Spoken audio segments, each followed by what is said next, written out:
ஜோதி மணி ஓசை நேயர்களுக்கு வணக்கம். இந்த வீடியோவில் நம்ம பார்க்க இருக்கிறது, ஒரு காரியத்தை நம்ம எடுத்து செய்கிறோம் அப்படின்னா அந்த காரியம் நமக்கு கை கொடுக்கணும். எல்லாருக்கும் எல்லா விதத்திலையும் ஒவ்வொரு பிரச்சனைகள் இருக்கு. அப்படி பிரச்சனைகள் இருந்தாலும் அந்த பிரச்சனை தீரக்கூடிய சில திதி நட்சத்திரம் யோகங்கள் நமக்கு எப்பயாவது ஒரு முறை மாசத்துல கண்டிப்பாக வந்து போகத்தான் செய்யுது. அதை நம்ம சரியான முறையில தெரிஞ்சுக்கிட்டு அந்த வழிமுறை என்ன வழிமுறையோ அதை நம்ம செஞ்சு வந்தோம் அப்படின்னா, அலுப்புப்படாம செஞ்சு வந்தோம் அப்படின்னா சில காரியங்கள் நமக்கு கை கொடுக்கும். அப்படித்தான் 20/12/2024 வெள்ளிக்கிழமை வர இருக்கக்கூடிய ஒரு அற்புதமான யோகம். அன்னைக்கு உள்ள நம்ம நேரம் காலத்தை நம்ம பார்க்கலாம். அன்னைக்கு நல்ல நேரம் அப்படின்னா காலையில் 9:15 முதல் 10:15 வரைக்கும் நல்ல நேரம் இருக்கு. மாலை 4:45 முதல் 5:45 வரைக்கும் நல்ல நேரம் இருக்கிறது. கௌரி நல்ல நேரம் அப்படின்னு பார்க்க போனீங்க அப்படின்னா மதியம் 12:15 முதல் 1:15 வரைக்கும் கௌரி நல்ல நேரம் இருக்கு. மாலை பார்த்தீங்க அப்படின்னா 6:30 மணி முதல் இரவு 7:30 மணி முதல் கௌரி நல்ல நேரம் இருக்கு. அன்னைக்கு நட்சத்திரம் நீங்க பார்க்க போனீங்க அப்படின்னா அன்னைக்கு முழுமையாக மக நட்சத்திரத்துல சந்திர பகவான் சிம்ம ராசியில பிரவேசிக்கக்கூடிய ஒரு அற்புதமான காலம். திதி அன்று பிற்பகல் 1:55 வரைக்கும் பஞ்சமி திதி இருக்கும். அதன் பிறகு பார்த்தீங்க அப்படின்னா சஷ்டி திதி ஆரம்பம்.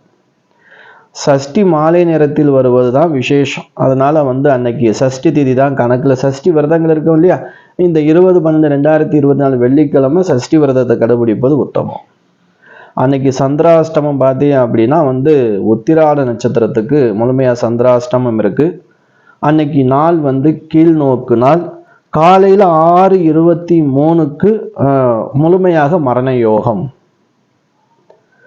இந்த மரண யோகத்துல சில யோகம் என்ன சொல்லியிருக்காம பாருங்க, அதுலயே பாருங்க. சித்த யோகம் அது யோகம்தான், அமிர்த யோகம் யோகம்தான், மரண யோகம் அதுவும் யோகம்தான்.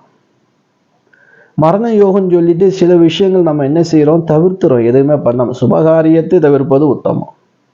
சில காரியங்கள் நம்ம ஒரு காரியத்தை செய்யணும், ஒரு காரியத்துக்காக நம்ம வெற்றி மாலை சூடணும், அந்த காரியத்தை ஜெயிக்கணும் அப்படின்னா இந்த மாதிரி யோகங்கள்ல சில வழிபாடுகள் இருக்கு.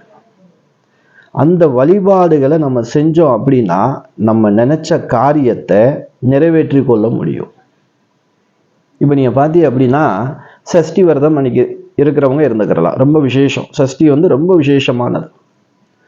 பஞ்சமி திதி காலையில வரைக்கும் இருக்கிறது. அதாவது உங்களுக்கு பிற்பகல் 1:55க்கு அப்புறம் சஷ்டி திதி ஆரம்பம். அப்ப காலையிலேருந்து நீங்க விரதங்கள் இருந்து முருகப்பெருமானை வழிபட்டு முருகப்பெருமானுக்காக நீங்க தீபம் ஏற்றி வழக்கமா சஷ்டி விரதம் எப்படி இருக்கிறது, ரொம்ப வீடியோக்கள் நீ பார்த்துருப்பே. ரொம்ப பேர் விரதங்களை கடைபிடிச்சிட்டு இருக்காங்க. அவங்க அதே பழக்க முறைப்படி நீங்க பண்ணி வர்றது ரொம்ப விசேஷம். இந்த உத்திராட நட்சத்திரத்துல பிறந்தவங்க கொஞ்சம் அதாவது அவசரப்படாம நிதானமாக பொறுமையாக அந்த நாள் நீங்க காரியத்தை சாதித்து கொள்வது உங்க கையில தான் இருக்கு. ஏன்னா அந்த சந்திராஷ்டம நேரங்கள்ல பார்த்தீங்க அப்படின்னா நம்ம வழியில நம்ம போயிட்டு இருப்போம்.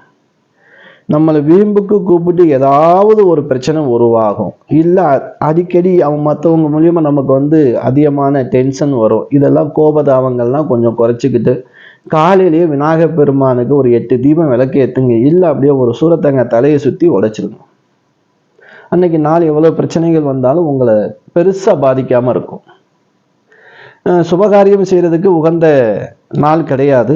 ஆனா வழிமுறை, காரியத்தை ஜெயிக்கிறதுக்கான வழிமுறையத்தை நம்ம பார்க்க போறோம். இந்த மரண யோகத்துல அந்த மரண யோகத்தை உங்களுக்கு யோகமாக மாற்றக்கூடிய ஒரு வழிமுறை தாங்க. அதாவது வெள்ளிக்கிழமை அப்படின்னா சுக்கிரன்.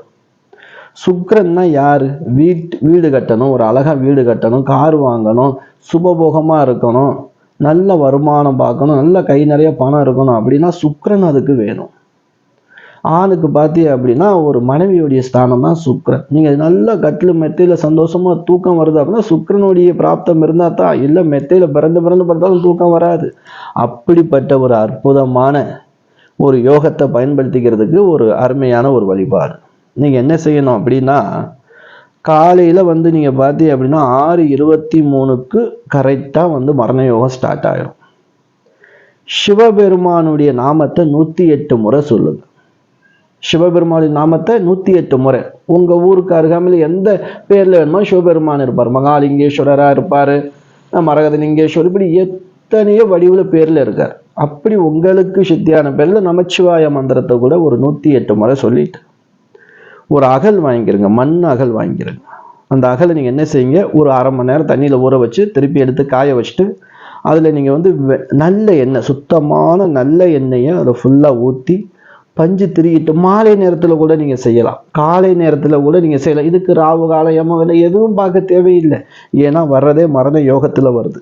இது யார் செய்யலாம் அப்படின்னா, ரொம்ப பிரச்சனைங்க, உடல் பிரச்சனை இருக்கு, மன அவஸ்தை, பணத்தால் கஷ்டம், இதெல்லாம் மரண அவஸ்தை இல்லையா?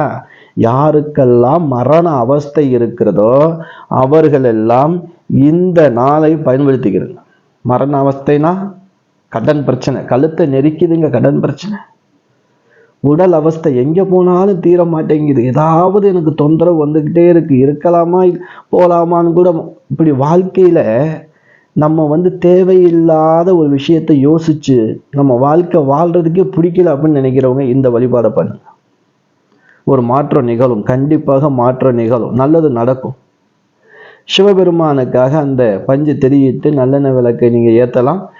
கோவில் திறந்திருக்கிற நேரம் நான் சொல்லிட்டேன், அதுக்கு கால நேரம் தேவையில்லை. 6:23க்கு மேலே அன்னைக்கு இரவு ஒரு 8-8:30க்குள்ளே நீங்கள் இதை பண்ணிடுங்க. ஏற்றிட்டு முடிஞ்சால் இந்த வில்வ இலையால் அர்ச்சனை பண்ணுங்க. இல்லை அப்படின்னா வாசனையான புஷ்பங்கள், இல்லைன்னா திருநீரால் கூட நீங்கள் அர்ச்சனை பண்ணலாம். உங்கள் பேருக்கு நீங்கள் அர்ச்சனை பண்ணுங்க. ஆனால் 108 நாமம் நீங்கள் அன்னைக்கு சொல்லிடணும். சொன்னதுக்கு அப்புறம் தான் நீங்கள் விளக்கு ஏற்றணும். அப்படி நீங்கள் ஏற்றி வழிபடும் போது உங்களுக்கு என்ன பிரச்சனை, கஷ்டங்கள், உங்களை கழுத்தை நெரிக்கிற மாதிரி இருக்குது, மரண அவஸ்தையில் இருக்கோ, அதை மனசில் வேண்டி பிரார்த்தனை பண்ணிக்கிறேன். இதை நீங்கள் பண்ணிட்டு வாங்க. அப்படியே நம்ம வீடியோவும் நீங்கள் தொடர்ந்து பாருங்க. சில விஷயங்கள் இது போல வரும்போது உங்களுக்கு அந்த திதி நட்சத்திரம் யோகங்கள், மரண யோகம் ஒண்ணுமே செய்யக்கூடாதுங்க. மரண யோகம் ஏன் அதுக்கு யோகம்னு ஒன்று வச்சிருக்கான் பாருங்க, அது யோகம் தாங்க. யோகம் வேலை செய்யும். அவஸ்தை, மரண அவஸ்தையில் இருக்கக்கூடிய ஒருவனை ராஜாவாக மாற்றும், வாழ்க்கையில அனைத்து யோகங்களையும் தரும். இப்படிப்பட்டு நம்ம ஒரு ஜாதகத்துல கூட சனி தேசம் நடக்குது, இந்த 7 சனிகள், இவங்கெல்லாம் இந்த மாதிரி யோகங்கள் வரும்போது, மரண யோக நேரங்கள் நாட்கள்ல நீங்க சிவபெருமானுக்கு விளக்கு ஏற்றி வழிபட்டி அப்படின்னா காரியம் செய்யும். ஆனா 108 முறை சிவநாமத்தை சொல்லிடணும். இல்ல 108 சிவநாம அர்ச்சனை தெரிஞ்சாலும் நீங்க நாம அர்ச்சனை தமிழ்ல கூட இருக்கு, ஒரு புக் வாங்கி கூட நீங்க படிக்கலாம். கோயில்ல விளக்கேற்றி முன்னாடி படிச்சுட்டு விளக்கேற்றுங்க. சிவனுடைய அருள் பரிபூரணமாக கிடைக்கும், உங்களுடைய பிணி நீங்கும்.